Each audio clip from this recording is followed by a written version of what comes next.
Hello, আসসালামু আলাইকুম। চলে আসলাম আরও একটি ব্লগে।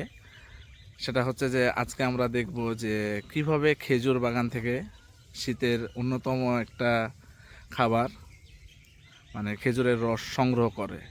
এর জন্য আমরা খুব সকালে রাজশাহী থেকে সরাসরি বাঘার উদ্দেশ্যে রওনা দিয়েছিলাম এবং আমাদের এক খুব কাছের বড় ভাইয়ের নিমন্ত্রণে আমরা এই বাগানে এসেছি এবং তাদের বাগানটা একটু পরিদর্শন করার সুযোগও পেয়েছি। যেহেতু আমরা খুব সকালে এসেছি, আসার পরে প্রথমে রস এবং মুড়ি খেয়েছি, তারপরে আর কি ভিডিওটা করছি। এখন আপনাদেরকে একটু দেখাবো এই বাগানে, মূলত খেজুর বাগান বলে এটাকে, এই বাগানে কিভাবে রস সংগ্রহ করে এবং এই বাগানগুলো কেমন লাগে। এটা আসলে একটা বাগান যেটাতে আমরা অলরেডি রসটা কিভাবে হয় আমরা দেখেছি। আমরা চেষ্টা করছি আপনাদেরকে একটু দেখানোর। সাধারণত এটা রসের একটা বিশেষ অংশ, এটা কাটা হয়। যারা বাগানিরা তারা বিশেষ প্রক্রিয়া এটা কাটে এবং অপেক্ষা করতে হয় এই রসটা সংগ্রহ করার জন্য। দেখতে পাচ্ছেন এখানে রসগুলো এই জায়গা থেকেই আস্তে আস্তে আস্তে আস্তে চুইয়ে চুইয়ে চুইয়ে এখানে ফোটায় ফোটায় জমা হয়। সাধারণত খুব সকালে যেগুলো রাখা হয় এগুলো আসলে অতটা ভালো হয় না। লোকাল ভাষায় এগুলো 2-3 দিন বন্ধ রাখার পরে যে রসটা হয়, এটা অনেকে শুকান কাঠও বলে। ওই রকম গাছের রস বেশি মিষ্টি হয়। এবং এই যে বাগান, এখানে একটা অনেক গাছই আছে, শ গাছ বলা যায়, দূর দূরান্তে সবই কিন্তু আর কি খেজুর বাগান। এখানে এরা এই পাখিও দেখতে পাবেন একটু।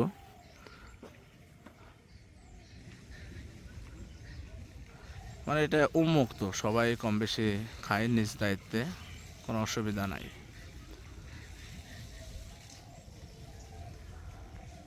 আসলে শহরের জীবনযাত্রা এমন হয়ে গেছে যে আমরা রসগুলো এখন কিভাবে খাই সেটাও কিন্তু আমরা দেখতে পাই না। অনেক সময় দেখা যাচ্ছে যে আমরা এটাও বুঝি না যে আসলে খেজুর গাছ থেকে কীভাবে রস হয়। সেটারও একটা ডেমো হিসেবে দেখালাম। এই যে সবগুলো এগুলো কালেক্ট করে, এখানে অনেকেই আবার কিছুক্ষণ আগে কালেক্ট হয়ে গেছে, কিছু অংশ এখনও বাকি আছে। ভালো করে খেয়াল করলে দেখা যাবে যে অনেক রসের হাঁড়িতেই আপনারা দেখতে পাবেন যে সাদা সাদা কিছু একটা আছে। এগুলো আসলে কিছু না, এটা চুন, যাতে সাধারণ মানুষরা না নামিয়ে খায়। এবং অনেক সময় দেখা যাচ্ছে যে পাখিদের কোনো ময়লা আবর্জনা থাকলেও এটা কিন্তু বাদ হয়ে যায়।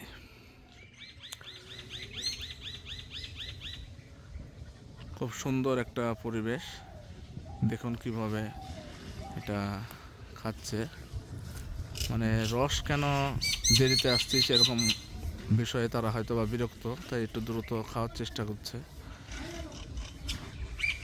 সাধারণত রসে এখন অনেকেই জানেন যে অনেক সময় বাদুড় পাখি তো খাচ্ছে, দেখতে পাচ্ছেন যে বাদুড়ও খায়, এবং এটা কিন্তু অনেক সময় একটা খারাপ বা ভাইরাস জনিত, অনেকে মানাও যায়। নিপা ভাইরাসের কথা শুনে থাকবেন হয়তো বা অনেকেই। এখানে দেখতে পাচ্ছেন যে সবগুলোই কিন্তু বাগান। আমরা আরও কিছু বাগানে যাব। আমরা বেশ কয়েকজন এসেছি সেই শহর থেকে, অনেকটা গ্রামের মধ্যেই, শুধুমাত্র এই রস খাওয়ার জন্য। যেহেতু আমাদের ভাইয়াদেরকে আগে থেকে বলা ছিল, আমাদের যেই বাগান ছিল সেখানে কিন্তু ঘেরাই ছিল, মানে যেখান থেকে রস করা হয়, কালেক্ট করা হয়। তো অনেক সময় দেখা যাচ্ছে যে যারা রস খাবেন, যে কোনো গাছ থেকে না খাওয়াই উত্তম হবে। পরিচিত মানুষদেরকে আগে থেকে বলে রাখলে আমি চেষ্টা করব আপনাদেরকে মেনশন করে দেওয়ার। আমার যে ভাইয়ার কাছে এসেছি, রাতুলস ওয়ার্ল্ড নামে ভাইয়ার একটা বিশ্বস্ত প্রতিষ্ঠান আছে, সারা বাংলাদেশে উনি রস ডেলিভারি করে এবং সম্পূর্ণ কিন্তু নিরাপদ। তাদের দেখতে পাচ্ছেন যে আমরা শহর থেকে এসেছি, আসলে শহরে জীবনযাপনে তো সবাই অভ্যস্ত না। তারপরও এই যে একজন অলরেডি কিন্তু এসে ওঠার চেষ্টা করছে, দেখতে পাচ্ছেন। ভাই কি করছো তুমি? ও, রস নামাচ্ছ। এই যে দেখেন যে এই অবেলায় বাজছে এখন মোটামুটি ধরেন 9:30। 9:30 এই জায়গায় উনি রস নামাতে উঠেছে। আসলে শহর থেকে হলে যা হয়, চি চি চি, রস টস তো সব পড়ে গেল না, অভিজ্ঞতা থাকলে যা হয়। তো আসলে এটা আমাদের জন্য একটা খুবই ভালো, বলবো যে একটা খুব সকালবেলা এসেছি, খুব সুন্দর জায়গাটা। আর রস তো দেখতেই পারলেন যে এখানে অনেক গাছ, একটা সুন্দর প্রাকৃতিক একটা সুন্দর পরিবেশ। সবথেকে মজার বিষয় হলো যে এখানে আসলে রস খুব সকালবেলায় আপনি যেমন খেতে পারবেন, তেমনি এই বাগানের যে ভিউটা অনেক সুন্দর। মানে গাছের যে ভিউগুলো খুব সুন্দর একটা সময় কাটবে। এটার লোকেশনটা আমরা আপনাদেরকে কমেন্টে জানিয়ে দেব। যারা আসতে চাইবেন অবশ্যই আসবেন, খুবই সুন্দর জায়গা। এটা উন্মুক্ত, অনেকেই খুবই রসের সন্ধান করেন। তো বললাম যেহেতু ভাইয়ের পেজেও মেনশন দিয়ে দেবো, সাথে আপনারা যদি কেউ আসতে চান অবশ্যই আসবেন। এগুলো সম্পূর্ণ উন্মুক্ত। এখানে একটা জিনিস খুব ভালো লাগে যে খুব সকালে আপনি যদি আসেন তাহলে খুব সুন্দর সুন্দর প্রাকৃতিক পরিবেশ। এই যে দেখতে পাচ্ছেন যে বাম পাশে পদ্মা নদী, নদীর যে সৌন্দর্য এগুলো কিন্তু উপভোগ করতে পারবেন। প্লাস এখানে অনায়াসে এই গাছগুলোতে আপনি রস কালেক্ট বা কিনতেও পারবেন, যদি কেউ চায় কিনতে পারবেন। আর প্রাকৃতিক যে সৌন্দর্য, যেটা আমরা আপনাদেরকে বলে থাকি, দেখুন যে এরকম দৃশ্য কিন্তু আপনি অহরহই দেখতে পাবেন। সব থেকে আরও একবার আপনাদেরকে একটা জিনিস দেখালে বুঝবেন যে সব গাছগুলো কিন্তু খুব সুন্দর করে, মানে একটা শৈল্পিক ভাব নিয়ে কাটা হয়েছে, যাতে করে রসটা খুব সুন্দর করে কালেক্ট করতে পারে। তবে এরা কিন্তু কালেক্ট করলেও প্রতিদিন নিয়মিত সব কিছুই পরিষ্কার করে, মানে রস সংগ্রহ করার পাতিল যেটা বলে বা হাঁড়ি, সেগুলো এটা দেখতে পাচ্ছেন যে এটা এখানে ওরা নিয়মিত এগুলো কিন্তু পরিষ্কার করে। এই যে রস কালেক্ট করার পরে এগুলো কিন্তু সবই পরিষ্কার করার জন্য রাখা হয়েছে। এগুলো সব পরিষ্কার করে এগুলো আবার সব গাছগুলোতে টাঙিয়ে দেওয়া হবে রস সংগ্রহ করার জন্য। তো সব মিলিয়ে একটা খুব সুন্দর সময় আমাদের কাটলো। বিশেষ করে রস এই যে পড়ছে, এবং রস টাটকা গাছ থেকে খাওয়ার মজাই আলাদা।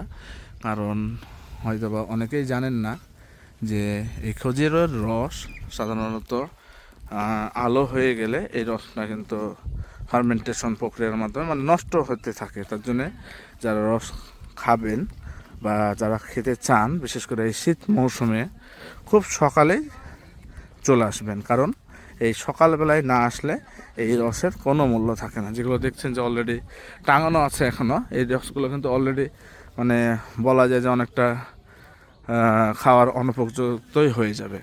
তো খুব সুন্দর সুন্দর জিনিসগুলো আমরা বেশ কিছু প্রাকৃতিক দেখতে পাচ্ছি। যে এটাই মজা যে সাথে খেজুরটা বাগান এবং সাথে আমরা যেই প্রাকৃতিক সিনারিগুলো উপভোগ করছি, এটা আসলে সুন্দর। দেখুন এইতে বুলবুলি, সাথে এটা কি যে পাখির নাম জানি না, কিন্তু এগুলো অহরহ এখানে কন্টিনিউয়াসলি হচ্ছে, যেটা এই গাছ ওই গাছ তাকালে দেখতে পাবেন আপনারা।